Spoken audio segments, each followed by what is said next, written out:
Cerita ini dimulai dengan seorang pria yang memuntahkan darah, menjelaskan bagaimana sebuah realitas yang menentang pemahaman seringkali melahirkan penyesalan. Dia menolak melihat kebenaran yang ada di depannya. Dia juga kecewa karena Black Flames kebanggaannya bahkan tidak bisa menggores sedikit pun para pahlawan. Pada saat yang sama, dia ingin tahu mengapa pedang sang pahlawan harus menembus sisiknya dan menusuk ke dalam jantungnya. Dia sama sekali tidak bisa memahaminya. Bertanya bagaimana ini bisa terjadi karena dulu sangat superior dibanding semua orang, dan dia masuk Akademi Raja Iblis sebagai siswa terbaik dan lulus sebagai valediktorian. Standar Raja Iblis adalah teori dasar yang ditetapkan oleh Kaisar Iblis pertama yang membangun dunia iblis. Dia mempelajari teori itu lebih dalam dari siapapun dan mengikutinya secara religius. Standar itu menetapkan bahwa dia harus membangun sebuah menara dan menculik para putri sambil menangkap dan memelihara para pahlawan yang datang untuk menyelamatkan mereka. Bagi seorang Raja Iblis, kemarahan dan kesedihan mereka adalah santapan utama, dan membunuh mereka terlalu cepat adalah pemborosan. Standar Raja Iblis mengajarkan mereka untuk menggemukkan para pahlawan sebelum memakannya. Dengan begitu, mereka bisa menikmati hidangan yang lebih lezat. Dia mengikuti ajaran itu lebih setia daripada siapapun, membuat dominasi dunia hanya masalah waktu. Saat dia menyerap kesedihan dan kemarahan dari banyak makhluk termasuk para pahlawan, dia menjadi Raja Iblis yang lebih kuat dari siapapun. Lalu kenapa dialah yang tergeletak di tanah? Dia bertanya kepada sang pahlawan bagaimana, dan sang pahlawan dengan nada merendahkan mengatakan bahwa para iblis semua sama. Mereka sendiri yang mengatur semua situasi, namun selalu terlihat terkejut dengan hasilnya. Dia sungguh tidak mengerti. Raja Iblis bertanya itu omong kosong macam apa, dan sang pahlawan mengatakan bahwa mereka selalu menculik putri yang paling terkenal hanya untuk mengirim sinyal kepada mereka. Itu sama saja seperti mereka berteriak bahwa mereka aktif dan perlu dihentikan. Sang pahlawan menarik rambutnya sambil bertanya, apakah dia bodoh bahwa jika itu dirinya, dia akan langsung membunuh sang raja. Namun itu akan membuat kerajaan jatuh ke dalam kekacauan. Raja Iblis berkata, tepat sekali, jika kamu menculik raja, para manusia yang haus tahta akan memulai perang saudara. Lalu kemarahan mereka tidak akan terfokus padanya, dan pada akhirnya dia tidak akan berkembang sebagai Raja Iblis. Dan itu melanggar semua ajaran standar Raja Iblis. Sang pahlawan mengatakan selain itu, jika mereka tidak pergi ke menara, dia mengirim monster ke desa-desa hanya untuk membantu mereka berlatih. Artinya, mereka sangat berterima kasih. Begitu mereka akhirnya mencapai menara, lantai pertama selalu dipenuhi dengan makhluk lemah. Artinya itu sempurna untuk menggrinding level berdasarkan kemampuan mereka saat ini. Raja Iblis mengatakan bahwa dia menatanya dengan hati-hati karena dia tidak ingin sang pahlawan mati terlalu cepat, meskipun dia punya cara untuk memanen energi sebanyak mungkin karena itulah yang diajarkan standar Raja Iblis. Sang pahlawan kemudian meletakkan kakinya di dada Raja Iblis dan menarik pedangnya, membuat darah muncrat kemana-mana. Raja Iblis terengah-engah dan jatuh ke lantai. Sang pahlawan berkata bahwa ketika menara mulai membosankan, mereka tinggal membunuh Raja Iblis dan yang baru akan muncul di tempat lain. Itu pada dasarnya hanyalah ladang berburu untuk mereka. Sambil bertanya kepada yang lain apa pendapat mereka, dia mengangkat pedangnya, mengatakan, terima kasih untuk semuanya. Raja Iblis menggertakkan giginya, berpikir kenapa dia hanya dipermalukan seperti ini. Dia bahkan tidak tahu mengapa dia mengikuti standar Raja Iblis, dan dia menolak untuk mati sia-sia seperti ini. Saat dia menggertakkan giginya, dia berteriak, mengatakan bahwa dia adalah Raja Iblis, dan sebuah aura mulai keluar dari matanya. Semuanya sia-sia karena kepalanya tiba-tiba terpenggal, dan saat melayang di udara, dia melihat para pahlawan yang sedang mengobrol santai satu sama lain. Saat kepalanya masih berputar, dia mendarat di lantai, di dekat beberapa dari mereka, mengatakan bahwa mereka akan membayar atas penghinaan ini. Itu adalah sesuatu yang dia sumpahkan. Sang pahlawan mengatakan kepada yang lain untuk tidak menyentuh kepala itu karena tanduknya miliknya. Sebuah retakan ungu muncul pada tubuh Raja Iblis, dan sang pahlawan melihatnya dengan bingung. Raja Iblis terus berbicara, mengatakan bahwa bahkan jika dia harus mengorbankan sisa terakhir hidupnya, dia akan memberikan semuanya. Sang pahlawan menyadari ini mungkin berbahaya. Jantungnya mulai berdegup cepat. Saat retakan itu mulai memuntahkan lebih banyak energi, dia berteriak, menyuruh semua orang untuk lari, dan sebuah ledakan besar meledak dari tubuh Raja Iblis, melenyapkan para pahlawan. Raja Iblis mengatakan bahwa jika dia tahu sejak awal bahwa standar Raja Iblis itu salah, karena itu hanya akan membiarkan para pahlawan mempermainkan mereka. Dia tidak akan pernah mengikutinya sejak awal. Jika dia diberi satu kesempatan lagi, dia tidak akan pernah membuang waktunya. Dia akan memberikan standar Raja Iblis itu langsung kepada para orc sebagai makanan. Menara meledak, lalu dia mulai mendengar suara seseorang memanggilnya berulang-ulang. Kita mengetahui bahwa namanya adalah DS. Saat akhirnya dia sadar apa yang sedang terjadi, dia berdiri kembali di sekolahnya. Kebingungan, dia berjalan berkeliling bertanya-tanya bagaimana dia masih hidup. Seseorang memanggilnya untuk cepat naik ke panggung, dan dia berjalan ke sana. Saat dia masih mencoba memahami apa yang sedang terjadi, seorang pria bertanya apa yang sedang dilakukan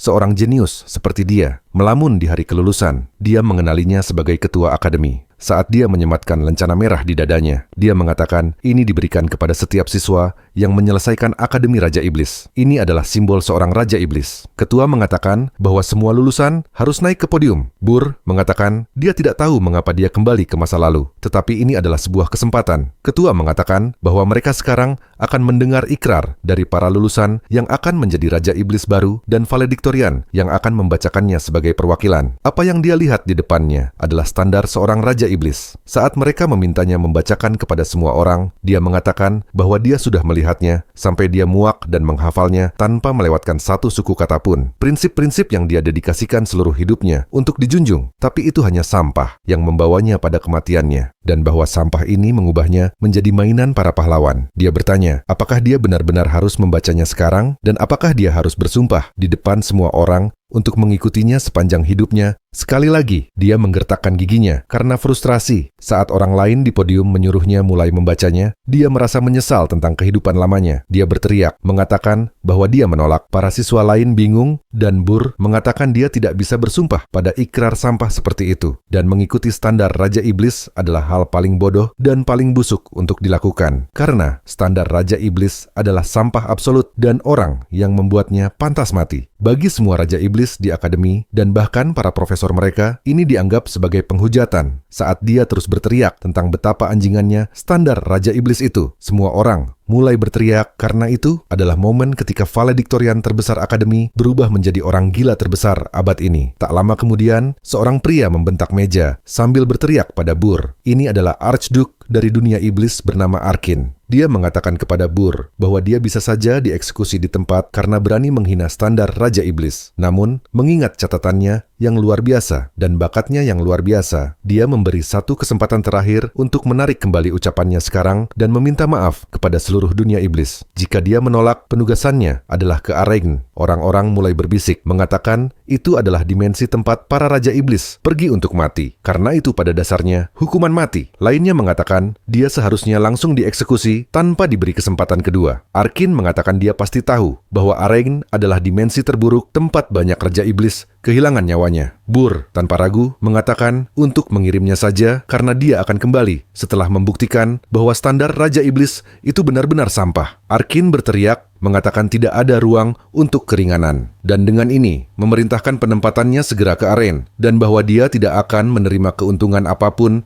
sebagai valediktorian, dan tidak ada bawahan iblis yang menemaninya sampai dia menyelesaikan penaklukan. Dia dilarang memasuki dunia iblis selamanya. Burr mengatakan dia sudah memperkirakan itu setelah membuat keributan seperti itu, tetapi dia senang kembali ke Aregn, tempat para pahlawan yang membunuhnya tinggal. Bahkan sebelum regresinya, dia memilih tempat ini sendiri karena dia pikir kesulitan terburuk adalah satu-satunya tantangan yang layak untuk yang terbaik. Itu sebuah kesombongan yang membawanya pada kematian, karena banyak pahlawan sudah mengeksploitasi standar Raja Iblis untuk melawan mereka. Dia mendarat di benua utara di area yang disebut pegunungan. Burr mengatakan dia tidak akan tertipu dua kali karena kali ini dialah yang akan menggunakannya untuk melawan mereka dan dia akan menyebutnya standar pahlawan. Kemudian kita melihat seorang pria sedang bersih-bersih sambil berkata, itu cukup bagus. Dia adalah lulusan terbaik dari Akademi Ajitan Raja Iblis. Jika Akademi Raja Iblis melatih raja, maka Akademi Ajitan membesarkan para iblis yang membantu mereka.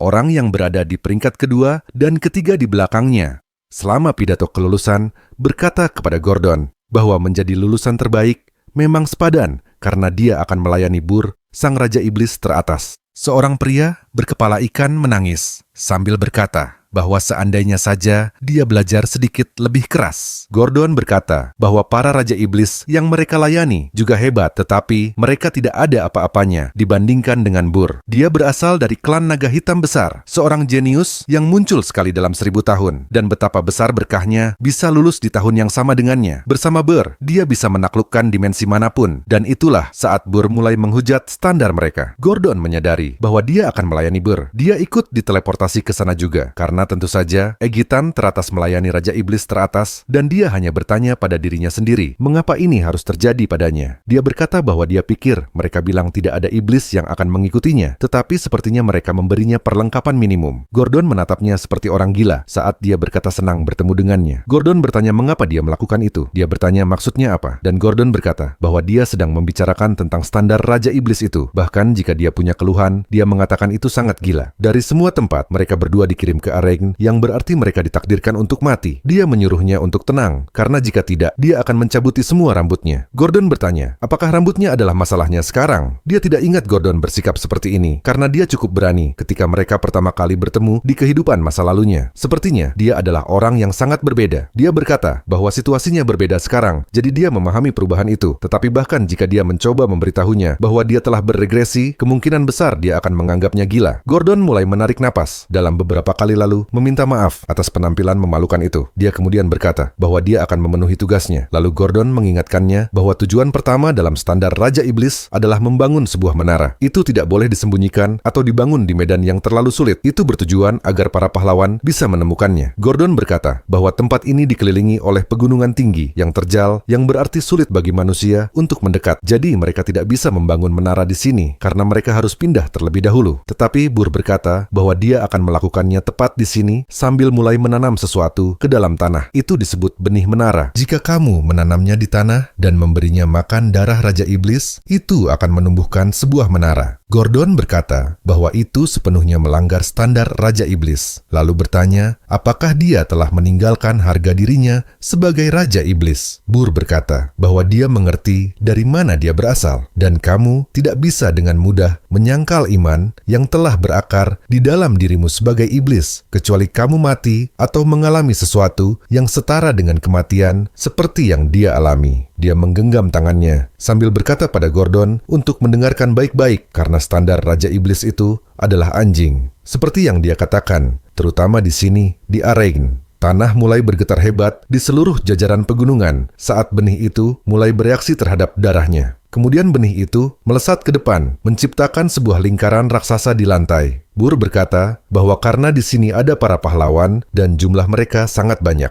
Sebuah jendela status mengatakan bahwa menara mengenali penggunanya dan bahwa rasnya adalah naga api hitam. Itu mengonfirmasi namanya dan pendaftarannya. Jadi, menara mulai dipanggil. Burr berkata bahwa inilah alasan para Raja Iblis terus mati di sini. Saat menara berulang kali dihancurkan oleh para pahlawan, manusia menyadari bahwa menara beroperasi berdasarkan sebuah mekanisme tertentu dan mereka merekayasa balik standar itu. Standar Raja Iblis tidak lagi bekerja di sini dan lebih cocok disebut sebagai standar pahlawan. Gordon bertanya, apa yang sedang dia bicarakan saat kita melihat menara itu kini telah sepenuhnya terbentuk di depan mereka. Dia berkata pada akhirnya dia benar-benar memanggilnya tepat di sini, dan Burr berkata bahwa sudah waktunya untuk masuk. Saat mereka masuk, lantai pertama benar-benar kosong. Gordon berkata bahwa menara biasanya dipenuhi dengan monster, tetapi seluruh lantai di sini benar-benar kosong. Namun dia menduga bahwa inilah jenis menara yang diberikan kepada Raja Iblis yang tidak memiliki keuntungan apapun. Mereka menuju ke lantai 5, yang merupakan ruangannya, karena setiap lantai sebelumnya, seperti yang bisa kamu tebak, benar-benar kosong. Gordon berkata bahwa menara itu sudah terbangun, jadi mereka tidak bisa mengubahnya, tetapi mereka harus mengikuti standar Raja Iblis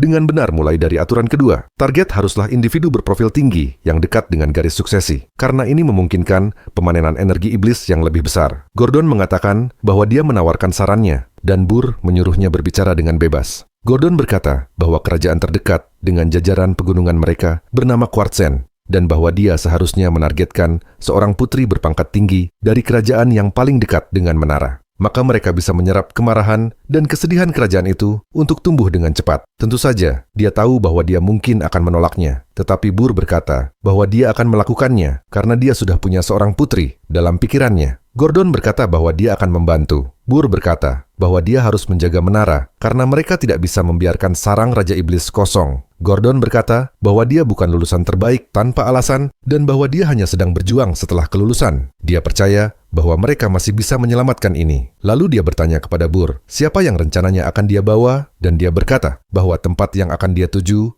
adalah sebuah negara yang terletak di ujung paling selatan benua yang paling jauh dari menara. Itu disebut Kerajaan Hildurn. Burr kemudian terbang jauh ke sana, dan di luar jendela sang putri, dia melihatnya. Sang putri yang akan dia ambil adalah putri ke-13 yang hampir tidak memiliki kehadiran, dan dia mengatakan padanya bahwa dia datang untuknya. Gordon berkata bahwa itu adalah kebalikan total dari standar, dan dia sepertinya mulai kehilangan kendali. Sang putri bertanya, siapa dia? Dan dia berkata bahwa dia adalah Raja Iblis yang datang untuk menculiknya. Dia mulai tertawa sambil bertanya, apakah dia mampu menghadapinya? Burr kebingungan, mengatakan bahwa itu adalah sebuah pertanyaan yang aneh dan bahwa dia telah meremehkannya. Jadi dia berkata, tentu saja dia bisa. Dia berkata bahwa dia akan membiarkan dirinya ditangkap dengan tenang. Burr berkata, dia adalah putri yang aneh, dia sangat tenang, sambil bertanya apa yang sedang dia rencanakan. Dia berkata bahwa sejak dia terlahir sebagai seorang putri, dia pernah berpikir bahwa suatu hari seperti ini mungkin akan datang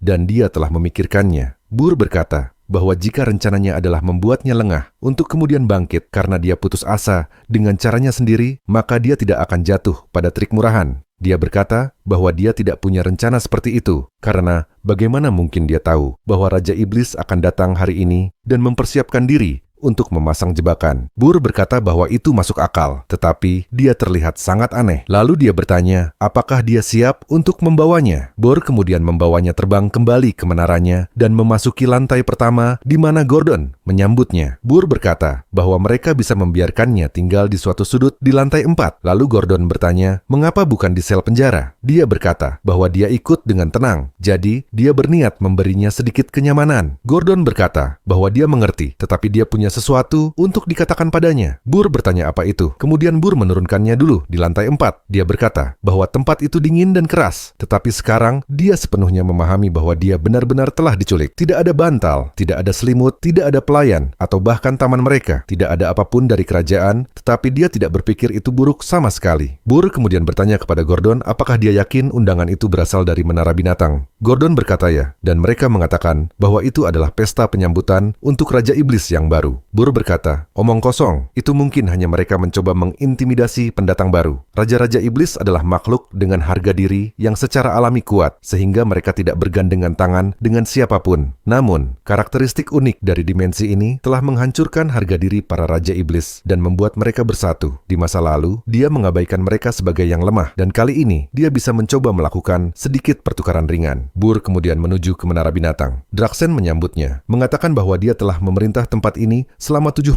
tahun. Dia mendengar bahwa Raja Iblis kali ini adalah orang gila yang menghina standar Raja Iblis, tetapi dia tampaknya tidak ada yang istimewa. Burr bertanya, apakah dia memanggilnya ke sini hanya untuk mencari masalah dan segera menyuruhnya untuk menyatakan urusannya. Dia diundang. Draxen tertawa, mengatakan bahwa dia hanya melakukan ini karena Arkin memerintahkannya untuk mengamatinya dengan baik saat dia tiba. Burr berkata bahwa dia menduga vampir tua yang berisik itu masih menyimpan dendam. Draxen tertawa sambil bertanya bagaimana dia berani menyebut seorang Archduke seperti itu dan bahwa dia pasti memiliki keinginan untuk mati. Dia menjatuhkan makanannya ke lantai, menyuruh Burr untuk menjilatinya, dan jika dia melakukannya, dia akan memaafkan ketidaksopanannya. Burr berkata bahwa pasti dia tahu alasan mengapa dia datang ke sini. Draxen berkata bahwa dia tahu, dan itu karena dia telah menghina standar Raja Iblis mereka. Burr berkata, menurut standar Raja Iblis, para Raja Iblis tidak boleh saling membunuh. Tetapi jika dia terus mengomel tentang standar Raja Iblis, itu berarti Draxen melawannya, jadi tidak mungkin dia akan mematuhi aturan sepele seperti itu. Draxen mulai ketakutan, bertanya tekanan macam apa ini. Lalu dia membocorkan segalanya dengan mengatakan bahwa Arkin menyuruhnya untuk mengawasi dengan cermat apakah dia akan menculik seorang putri atau tidak. Dan jika dia tidak melaporkan dalam waktu sebulan, kewenangannya akan dicabut. Burr berjalan pergi sambil berkata bahwa ini adalah buang-buang waktu, karena dia sudah menculik seorang putri, dan itu adalah seorang wanita yang sesuai dengan seleranya. Burr kembali menuju menaranya, dan Gordon berkata bahwa itu adalah martabat seorang Raja Iblis, dan tampaknya dia tidak sepenuhnya gila. Burr berkata bahwa itu bukan apa-apa, dan untuk saat ini mereka tidak bisa melakukan apapun lagi dari sana, tetapi mereka harus tetap waspada. Jadi,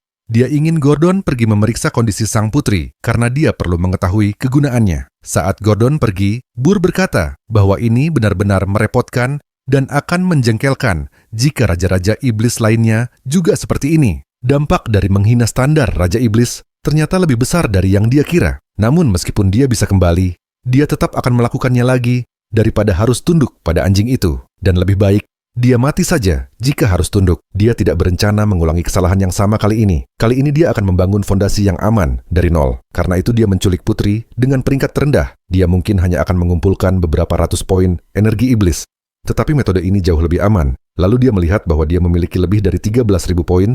Bertanya bagaimana dia bisa mengumpulkan sebanyak itu. Lalu dia mendapat pesan video dari Menara Binatang. Sistem kecil mereka memang keren. Draxen berkata bahwa dia menghubunginya untuk memberinya selamat. Meskipun pertemuan mereka tidak berjalan baik, dia ingin memberinya pujian karena telah melakukan sesuatu yang begitu luar biasa. Karena melakukan hal sebesar itu tidaklah mudah, dan dia terkesan. Bertanya apakah menghina standar Raja Iblis adalah triknya. Burr bisa merasakan bahwa ada sesuatu yang benar-benar salah saat Gordon berlari kembali, mengatakan bahwa lantai 4 adalah bencana. Burr kemudian turun kembali, Dan apa yang mereka lihat adalah lantai itu telah sepenuhnya berubah menjadi taman yang subur, penuh dengan kupu-kupu dan bunga-bunga. Bur bertanya, apa sebenarnya ini? Saat kita melihat status lantai tersebut, tertulis bahwa lantai itu sedang dalam proses naturalisasi. Sang putri bertanya, apakah dia akhirnya datang karena dia dikelilingi oleh roh-roh? Bur bertanya, apakah dia benar-benar menciptakan alam di dalam menara? Sebuah wilayah yang hanya bisa diwujudkan dengan mengendalikan keempat elemen utama. Dia berkata bahwa dia jelas berasal dari kastil putri ke-13 dan bahwa dalam ingatannya hanya ada satu elemental yang mampu melakukan semua itu. Dia berkata bahwa dia bukan putri ke-13 dan sang putri berkata bahwa seperti yang dia duga, dia pasti telah salah mengiranya sebagai Elena dan memperkenalkan dirinya sebagai Aron and Hildaren, putri pertama dari kerajaan tersebut. Sementara itu, di kerajaan, mereka menjadi panik karena putri mahkota diculik. Sang raja bertanya bagaimana dia berani mengambil putri yang paling dia sayangi dan bahwa mereka harus memobilisasi pahlawan terkuat di seluruh pasukan sekarang juga untuk pergi memenggal kepala Raja Iblis dan membawa kembali putrinya.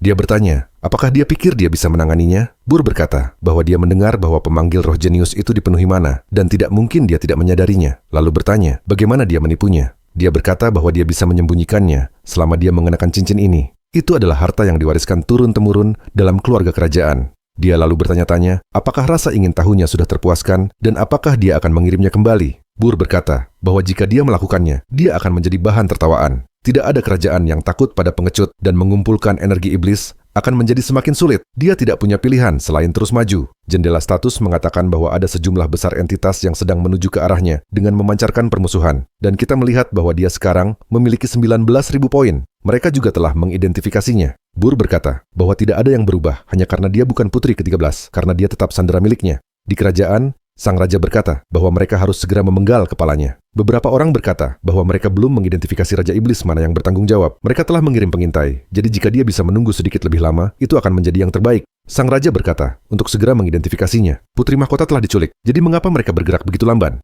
Salah satu pria berkata bahwa ini aneh. Baru-baru ini Raja Iblis bernafsu menculik putra mahkota dari negara lain. Raja Iblis memicu terlalu banyak kemarahan dan dieliminasi oleh serangan para pahlawan. Meskipun ada contoh seperti itu, muncul seorang Raja Iblis yang menculik putri mahkota. Jadi ini memang aneh. Semua orang menyadari bahwa dia benar, dan ayahnya juga menyadarinya. Saat dia mulai gemetar mengatakan bahwa ini pasti seseorang yang baru. Seorang pria berkata bahwa jejak lingkaran sihir teleportasi telah ditemukan. Wilayahnya berada di utara dan diperkirakan adalah jajaran pegunungan. Ayahnya kini benar-benar kebingungan. Kembali ke menara, Gordon berkata bahwa pasukan akan segera menyerbu dan bertanya apakah tidak akan terlalu sulit baginya untuk turun dan menghadapi mereka. Bur tersenyum mengatakan bahwa itu tidak masalah karena kerajaan tidak bisa mengerahkan pasukan nasionalnya. Saat kita melihat mereka menyusun strategi, dalam pertemuan itu Bur menjelaskan bahwa karena wilayah mereka sangat jauh, kemungkinan banyak negara yang terletak di antara mereka akan memberikan izin membuka jalan bagi pasukan kerajaan untuk melewatinya. Dan pada akhirnya, satu-satunya pilihan mereka adalah mencari guild pahlawan. Tentu saja ayahnya berkata untuk melakukan itu segera. Dan di guild pahlawan, kita melihat mereka semua sedang melihat papan misi. Tetapi, mereka tidak ingin pergi ke jajaran pegunungan US karena tempat itu dipenuhi monster peringkat bencana. Bur berkata bahwa guild pahlawan tidak akan bergerak karena para pahlawan itu sampah dan mereka hanya peduli pada uang. Mereka tidak akan bersusah payah datang ke tempat yang begitu berbahaya. Itulah alasan dia menetapkan tempat ini sebagai markasnya. Gordon terkejut bahwa dia telah mempertimbangkan hal itu, karena dia mengklaim bahwa dia mungkin tidak mengikuti taktik standar, tetapi dia tampaknya mengetahui dimensi ini luar dalam, seolah-olah dia pernah berada di sini sebelumnya. Bur tepat sasaran. Beberapa saat kemudian, sang raja murka, bertanya apakah tidak satupun pahlawan yang maju, padahal mereka seharusnya memiliki keberanian. Tetapi mereka semua pengecut. Bur berkata bahwa memang benar ada banyak pahlawan di wilayah ini yang terlibat dalam pertukaran aktif dengan guild, dan telah mencapai titik di mana mereka jarang bergerak tanpa menghitung keuntungan mereka. Jadi akan butuh waktu bagi mereka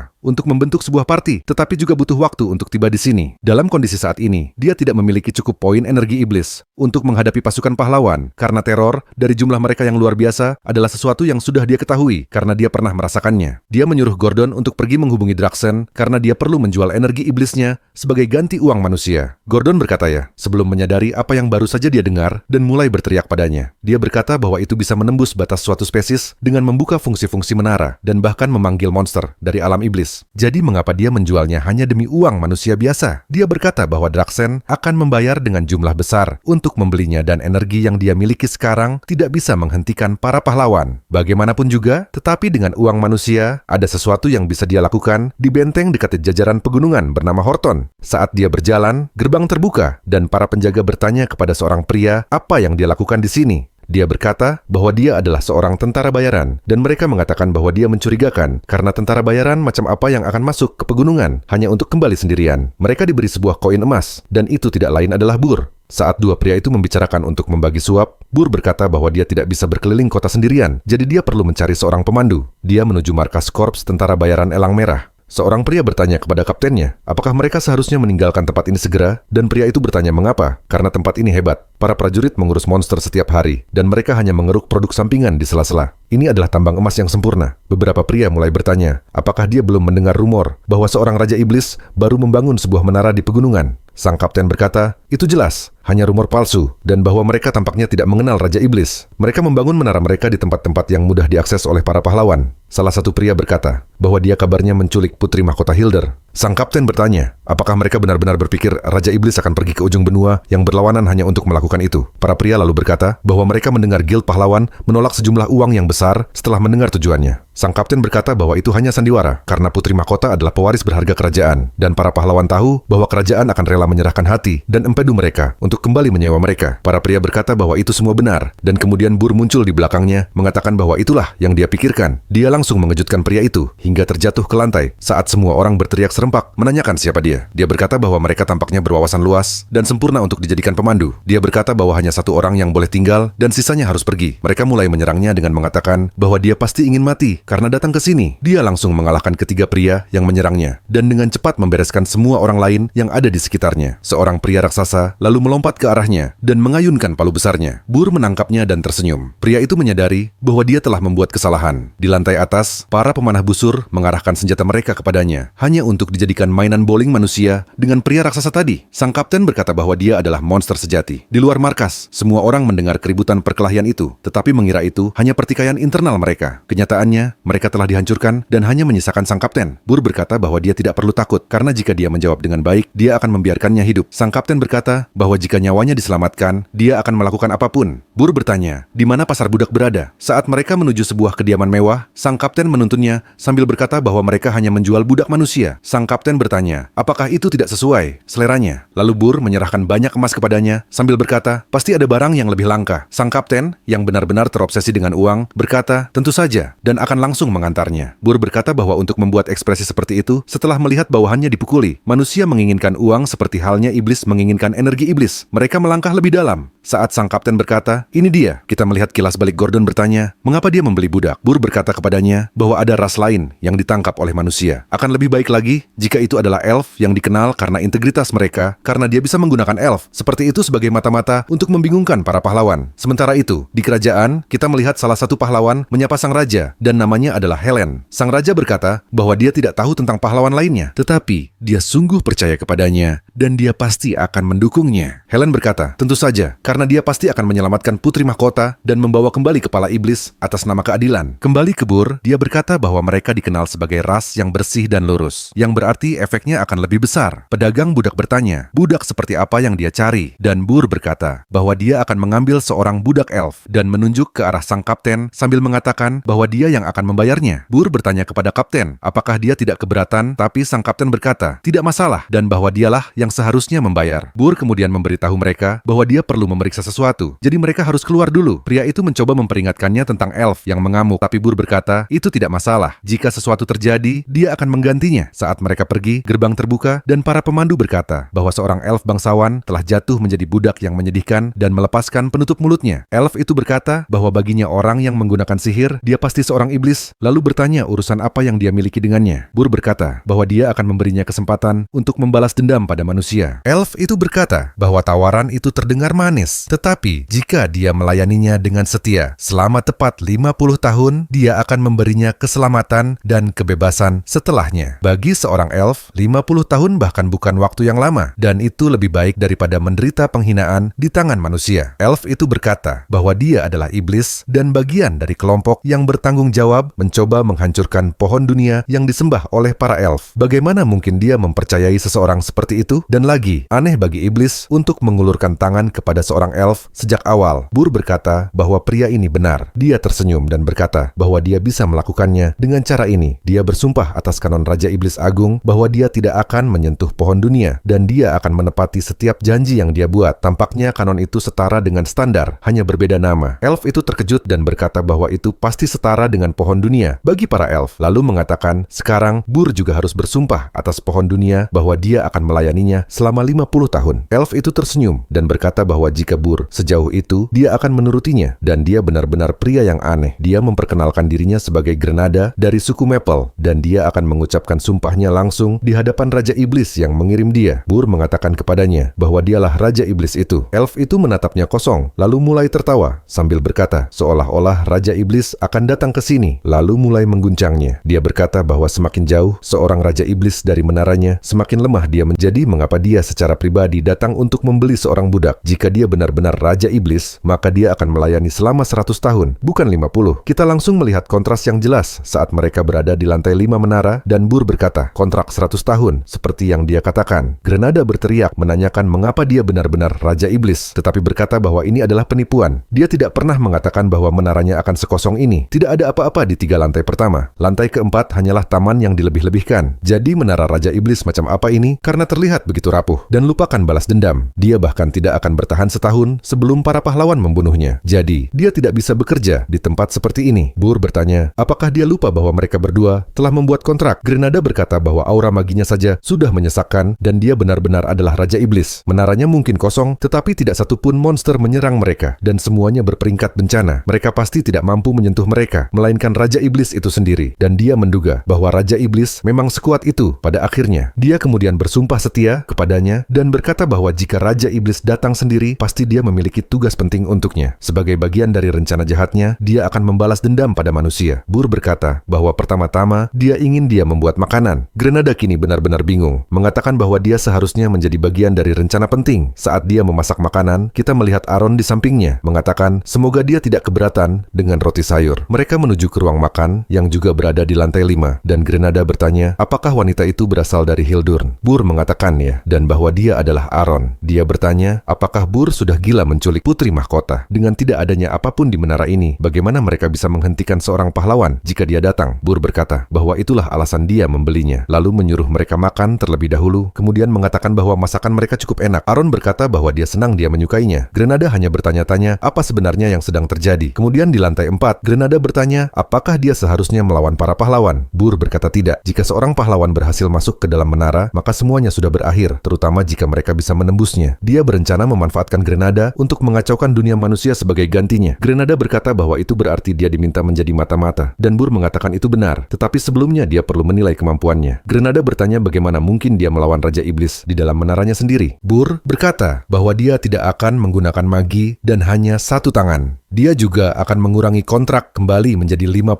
tahun. Grenada langsung setuju dan berkata bahwa Bur tidak boleh menarik kembali kata-katanya. Jadi, dia akan melakukan yang terbaik untuk mengambil kepalanya, lalu mengoreksi kontraknya sendiri. Dia melesat maju dan memulai rentetan serangan ke arah Bur. Bur menahan semuanya hanya dengan 1 tangan, seperti yang dia katakan. Dia berkata bahwa Grenada bergerak dengan baik untuk seseorang yang telah hidup sebagai budak begitu lama. Dia pasti telah menyerap mana di lantai ini untuk meningkatkan kemampuan fisiknya yang merupakan metode khas elf. Grenada berkata bahwa elf biasa tidak akan pernah mencapai level ini dan Bur telah memilih lawan yang salah, jadi tidak ada yang bisa disalahkan selain dirinya sendiri. Dia kemudian menggunakan semacam sihir untuk melilitkan sulur tanaman di sekitar kaki Bur. Bur menunduk dengan terkejut saat Grenada melancarkan sebuah pukulan sambil berkata bahwa dia menemukan celah dan akan mengembalikan kontrak itu ke 50 tahun. Bur berkata bahwa dia cukup bagus, tetapi tentu saja dia pasti tidak lupa siapa lawannya. Bur mengatakan untuk tidak perlu khawatir karena dia hanya menggunakan magi dan akan menahan kekuatannya cukup rendah agar tidak membunuhnya. Grenada menyuruhnya menunggu karena dia perlu mengganti celananya. Lalu kita mendengar suara keras saat menara mulai bergetar. Adegan kemudian berpindah ke markas tentara bayaran, di mana Bur berada di sana dan sang kapten menyambutnya dengan penuh hormat, mengatakan bahwa merupakan suatu kehormatan bisa bertemu dengannya lagi. Bur berkata bahwa dia ingin menyewa korps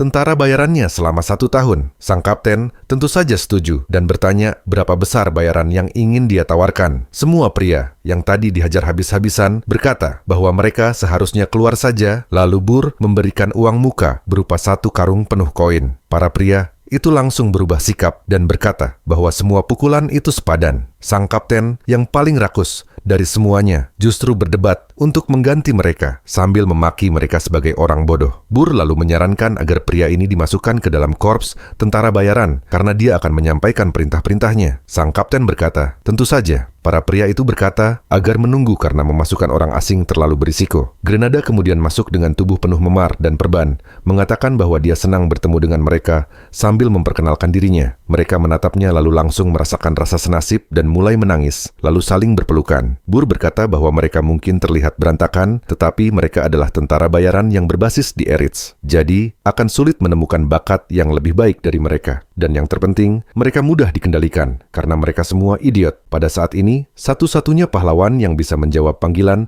adalah Helen, orang yang membunuh Raja Iblis Nafsu. Burr mengatakan bahwa sekarang dia siap memberi mereka misi pertama. Mereka semua berbalik dengan wajah segar, siap menjalankan misi, dan Burr memberitahu bahwa tugas mereka adalah menyelidiki pahlawan Helen. Kembali ke menara, Burr berkata bahwa karena dia telah mempercayakan urusan pahlawan kepada Grenada, sekarang gilirannya menjadi lebih kuat. Dia menjelaskan bagaimana poin dari sistem dapat digunakan untuk memperkuat menara atau memperkuat dirinya sendiri. Cara tercepat baginya yang telah menjual semua poin energi iblis untuk menjadi kuat kembali adalah sesuatu yang disebut rumput roh. Kristal mana yang tumbuh dengan menyerap mana alam dan mengonsumsinya akan memberimu kekuatan besar. Di pegunungan ini, karena badai mana yang ganas dan monster, peringkat bencana yang tak terhitung jumlahnya, dan tidak ada lalu lintas manusia. Akibatnya, rumput roh menyerap mana alam dalam waktu lama dan berada dalam kondisi yang jauh lebih murni dari biasanya. Hal ini menjadikan tempat ini ladang harta karun rumput roh. Bagi iblis, ini tidak sebaik energi iblis, tetapi lebih baik daripada tidak sama sekali. Dia mengatakan pada Gordon bahwa dia harus pergi mencarinya. Gordon berkata bahwa pergi tanpa persiapan itu sembrono, seperti mencari jarum di padang pasir. Monster tidak berbeda dengan binatang buas. Jadi bahkan jika itu dirinya, mereka akan menyerang jika melihat celah. Burr berkata bahwa dia tidak khawatir tentang monster karena dia bisa membunuh mereka. Namun seperti yang dia katakan, akan sulit menemukan rumput itu. Gordon berkata tepat sekali, kecuali mereka memiliki pendeteksi dengan kemampuan sensing mana yang sangat baik. Saat itu, Aaron mengetuk pintu menanyakan apakah mereka sibuk. Burr dan Gordon terlihat bingung, yang kemudian dia dibawa keluar dari menara. Aaron terlihat sangat bersemangat, begitu juga para roh. Dia berkata bahwa dia sangat menantikannya karena dia sangat bosan. Dia mengatakan pada Burr bahwa dia tidak boleh mengingkari janjinya, membiarkannya mendekorasi lantai 4 sesuka hati. Burr berkata, baik, selama mereka menemukan rumput itu, dia boleh melakukan apapun yang dia mau. Padahal dia sudah mendekorasinya sesuka hati. Jadi seberapa banyak lagi yang ingin dia ubah? Bahkan gagasan mendekorasi menara Raja Iblis saja sudah gila. Dia berkata bahwa dia tidak menyangka bisa keluar dari menara, dan dia senang ikut berjaga-jaga. Burr lalu merangkul bahunya dan menggendong sang putri sambil menyuruhnya berpegangan erat. Dia berkata bahwa dia perlu menyiapkan mental. Tetapi Burr langsung terbang hingga dia berteriak dan menutup mata. Perlahan dia membuka matanya dan terkejut. Dia berkata bahwa hari saat dia diculik gelap, jadi dia tidak tahu bahwa dunia ini begitu luas. Rutinitasnya berulang setiap hari. Latihan sihir, belajar, pelatihan kerajaan, belajar, terus berulang seperti hidup dalam grind. Dia lalu berkata bahwa mungkin belum pernah ada manusia yang melayang di atas pegunungan ini, yang berarti dia mungkin orang pertama. Burr kemudian mengingatkannya tentang tugasnya dan memanggilnya putri. Dia berkata bahwa dia punya nama, dan karena mereka akan sering bertemu, lebih baik dia memanggilnya dengan nama itu. Burr bertanya-tanya apakah dia kehilangan akal karena dia bersikap lunak, mengatakan bahwa dia tampak melupakan posisinya, dan bertanya apakah dia ingin dipindahkan ke penjara bawah tanah. Dia langsung meminta maaf, dan Burr menyuruhnya menggunakan para roh untuk mencari rumput itu. Aaron berkata baik dan mulai mengirim mereka untuk mencari. Burr mengatakan bahwa di tempat seluas ini, mereka tidak akan menemukannya dengan cepat, tetapi para roh yang pada dasarnya adalah mana, dan akan menemukannya jauh lebih cepat daripada dia atau Gordon. Tak lama kemudian, dia berkata bahwa mereka menemukannya, dan Burr terkejut karena begitu cepat. Kita melihat lebih dekat, dan ternyata rumput itu dikelilingi sekelompok monster yang menemukannya lebih dulu. Burr berkata bahwa monster adalah keturunan iblis yang membelot dari alam iblis. Tetapi, jika mereka masih memiliki kebanggaan iblis, mereka seharusnya mematuhi perintahnya dan pergi dengan tenang. Para monster menolak, mengatakan bahwa mereka tidak mendengarkan kata-kata iblis. Burr mulai tertawa, mengatakan bahwa Gordon benar, mengharapkan pemikiran dari binatang buas adalah kebodohan total, dan dia akan membakar mereka semua di sini. Mereka menyerang sambil berteriak bahwa mereka akan melindungi apa yang menjadi milik mereka. Burr mengulurkan tangannya dan menyiapkan serangan, menembakkan sebuah sinar yang merobek mereka satu persatu, mirip dengan cara dia membunuh para pahlawan saat dia mati dulu. Para monster menjerit saat berubah menjadi abu. Lebih banyak lagi yang menyerbu dan berkata bahwa mereka harus menyerang yang lemah terlebih dahulu, yaitu menargetkan Aaron. Burr langsung berbalik melindungi Aaron dan menghapus mereka semua dalam sekejap. Dia berkata bahwa orc liar dikenal memakan ogre saat dewasa, tetapi mereka bahkan tidak bisa mendekat, dan ini benar-benar gila. Kekuatan Raja Iblis jauh lebih besar dari yang pernah dia bayangkan. Setelah itu, Burr mengubah seluruh area menjadi kuburan bagi para orc. Aaron mendekati rumput roh dan berkata bahwa tingkat kemurnian mananya sangat tinggi. Burr menyuruhnya untuk tidak mencobanya, karena itu miliknya. Dia cemberut dan berkata baik. Burr menambahkan bahwa jika dia menemukan yang lain, dia akan memberinya satu juga. Dia berkata bahwa dia akan mencari dengan sangat giat. Burr bertanya-tanya apakah manusia selalu membutuhkan semacam imbalan. Namun, bahkan sampai dia kelelahan, mereka tidak menemukan rumput roh kedua. Mereka kembali ke menara, dan Burr berkata bahwa awalnya dia mengira menyimpannya adalah kesalahan, tetapi ternyata dia sangat berguna. Kita melihat Burr menutupi tubuhnya dengan jaket. Gordon kemudian berkata bahwa pesan dari Grenada telah datang. Burr berkata itu cepat. Grenada melaporkan bahwa dimulai dari pahlawan Helen, 32 pahlawan lainnya telah berangkat dari ibu kota dan menuju langsung ke arah mereka. Mereka diperkirakan akan mengikuti perjalanan pahlawan klasik, membentuk parti di desa-desa, dan berkembang dengan menyelesaikan misi, sehingga kekuatan militer mereka kemungkinan besar akan terus meningkat. Gordon berkata bahwa dia telah menyiapkan langkah-langkah penanggulangan untuk perjalanan itu dan menyuruh Burr meluangkan waktu untuk membacanya. Burr mengatakan bahwa semua itu omong kosong dan langsung menghapusnya, karena kali ini dia tidak akan mengirim monster ke perjalanan pahlawan untuk ikut campur, karena campur tangan yang ceroboh justru membantu para pahlawan tumbuh. Dia menyuruh Gordon memberitahu Grenada agar ikut dalam perjalanan itu bersama kelompok tentara bayaran dan membangun kepercayaan mereka. Gordon berkata bahwa seperti dugaan, Burr tidak mengikuti kanon lagi kali ini, tetapi menara dalam kondisi sekarang tidak bisa menghentikan para pahlawan. Burr menyuruhnya tidak khawatir karena dia akan memperkuatnya dengan menggunakan para dwarf. Gordon langsung panik, berkata bahwa pertama Burr menculik manusia, lalu elf, dan sekarang menggunakan dwarf. Pada titik ini, menara berubah menjadi agen perekrutan lintas ras, dan ini bukan citra yang baik. Burr mulai melepaskan mana dari kepalan tangannya dan menatapnya tajam, membuat Gordon sadar bahwa dia tidak bisa berkata apa-apa. Burr berkata bahwa dia tidak berniat menghadapi para pahlawan dengan dwarf. Tepatnya, dia membutuhkan alat sihir mereka. Dia menyuruh Gordon memikirkannya. Jika para pahlawan yang terbiasa dengan kanon Raja Iblis mengira mereka akan menghadapi monster lemah dan membuka pintu lantai pertama, bagaimana jika selusin meriam menembak secara bersamaan? Gordon berkata bahwa tidak mungkin para pahlawan mengantisipasi sesuatu yang segila itu. Namun begitu, itu tetap melanggar kanon mereka, yang ironisnya mereka bicarakan sebagai kanon. Gordon lalu menyadari Burr sudah menghilang dan mulai mencabuti rambutnya sambil berkata, ini gila, dan Burr pasti sudah menculik lagi. Burr menuju ke sebuah kota bawah tanah milik para dwarf. Kita melihat seorang dwarf bernama Bjorn yang sedang memalu besi. Dia adalah pandai besi dwarf terbaik di kota itu, bernama Roger Friedrich, dan dia akan menjadi target penculikan berikutnya. Jika kamu menonton sampai akhir, tulis di komentar, dan terima kasih sudah menonton.